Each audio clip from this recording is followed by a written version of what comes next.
rights way. Kaya nga naman, kitang tanaan adunay katungod. Ha? We have all the rights because we are all citizens of this country. And also we have the rights, kita lamin na nato mga Katoliko, kaya I know, naman po dili Katoliko, di ba?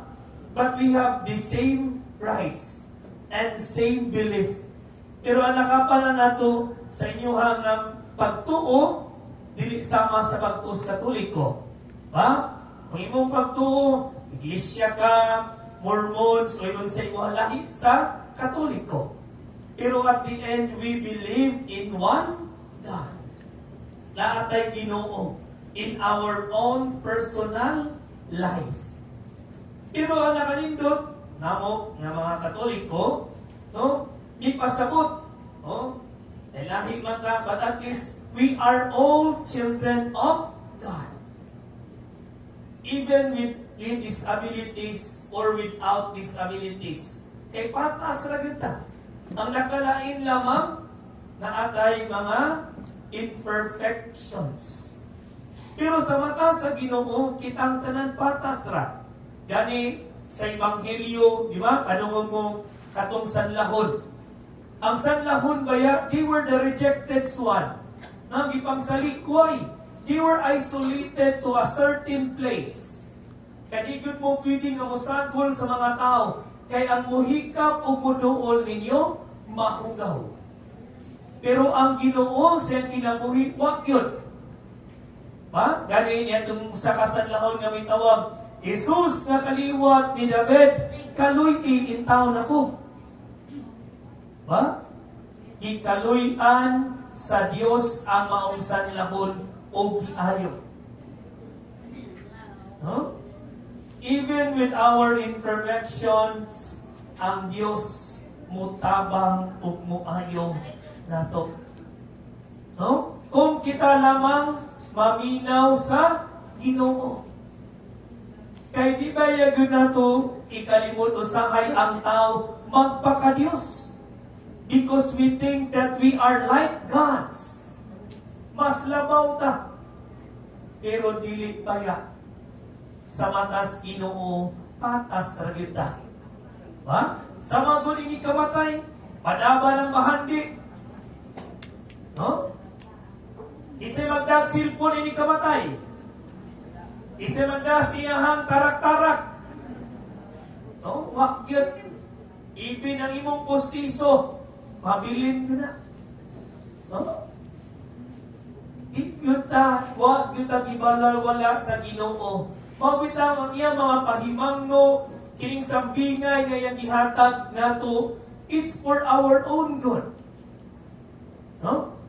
Ang importante sa tao, kahibaw ta nga maminaw o mutanaw.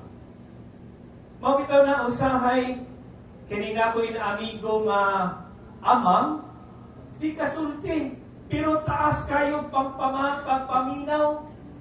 No? Mailan na siya, gilibak siya, patuon ni. No? Ingon mo, man ka na mo libak ka, dumog ko na siya, dumog. Oh? Nga, isan kuan, naagyapoy gamit. No? Naatay mga talento nga we must develop even with our imperfections. Pero kitang mga kanang naasa sa kuan yun, we need to adjust. Nabi na kung naakay anak ng PWD, pag kinahanglan, tas-uni mo ang imong pasensya. No? Kay, kamo nagdaan ninyo mga bata, di ba? Sahay, di mo ta kasabot. Kanang pailog na lang yun. No? Muna kamo, no? When you have certain disabilities, ayaw huna-hunaan na gibaliwala mo. You are well taken care of and you are loved by the people around you. Samot na ang Ginoo that you are loved. That's why you are taken care of by your parents, by those people surrounding you. No? Yan kita sa ako nag-ingon, Kita nga nakalima, nakatima, nagbantay, sama ni Ninila, tas anatong pasensya, pailog, nya adjustment yun. Ha? Kinaabit daw ko'y kaila, tuwig ito sinanay ang anak kay na autism. Dahil akong giingnan part, kaya ra na part, ang imo lang yun, nga imong ipabati sa imong anak ang iunay ni mong gugma. Tuon maka-question ta, Lord, why him? Kay laki man lang anak. No, ginunganong siya pa man. Ano na atlan maminiining nga mong sitwasyon? Everything happens for a reason. Adunay rason nga nung nahitabo na. No? Because not all with perfect love body, they are happy. No? Di tanan nga himsog na tao malipayon. Wata kay bao, no? Na ibang mga tao, gisinisi si mga tubangan. Pero deep inside them, they are troubled with so much problems in life. Nagkagsulirang kinabuhi ba? Kaya nga naman, utang dire, utang dito. No? Tanan lang giintiran, kuha na lang purlon. No? Even with your imperfection, at least you are happy with the life that you have. Don't mingunta, Lord, di ba kay buka, di ba ko kakita? Pero God will send someone to become your eyes, to become your ears, to become your mouth, and to become the heart of God. Ano na? Nga, kamo, do not think that you are left behind, but you are given importance, labi na kamo, with persons with disabilities. Ang Diyos mo pabati gayon sa iyang gugma sa atong tanan. Because our God is not a choosy God, but He loves each one of us.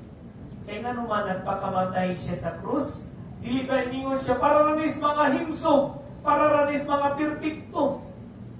But He died for all of us. Natong tanan. Kay gihigugma sa Dios, dili ang mga matarong, kung dili kitang tanan. Even with our imperfection, bisan sa atong pagkamakasasala, gihigugma gyutas Ginoo. No? Kay naay panultihon, God cannot save you without you. No? Di makaluwas ang Dios kung wala ka. O di po ka maluwas kung way Ginoo sa imong kinabuhi.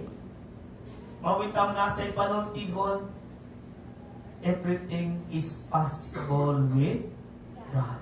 Even with the impossible, He will make it possible if only you believe in Him. No?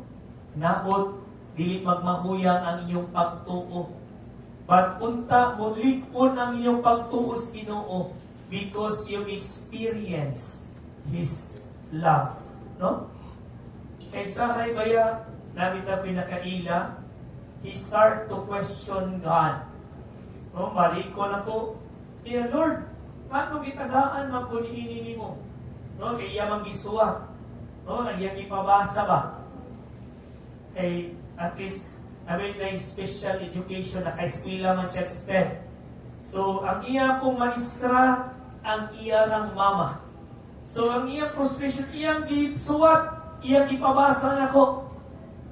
Pagbasa na ko, ako siyang giingnan. No? Kay Bao, diba, kamong mga even bungol or kanaganing kan, pakaibaw naman mo'y cellphone, di ba? Naganing kanang inyong kumplito gina na imong chat mo, ba? Kumplito gina, ka-appreciate yun ko ana. Kaya akong gi-replyan kay ikapoy magsuwat. So akong gikuan sa cellphone, ako siyang giingnan, do not question God, but keep believing on Him. Kay He is there for you through your parents. No, sa tanan nga nagmahal ninyo, gipadala nas Ginoo to remember that you are not left behind. He is with you.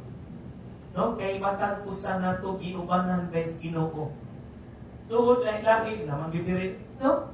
But at least mituo kita sa Ginoo. Kaya kay tuo si mong kaugalingon. Kaysa hay maya kining tao nga taas kay pagtanaw sa kaugalingon. Hambugiro kayo hambugira. Di ba? Sa imong hambog pero wa di ay. Ya mao na makakita kag kontra kay nganuman. Puros hambugiro. Hambugira. Wala magpaubos, di ba, ma? Lalis. No? O po na, kinahanglan yun nga mo paubos.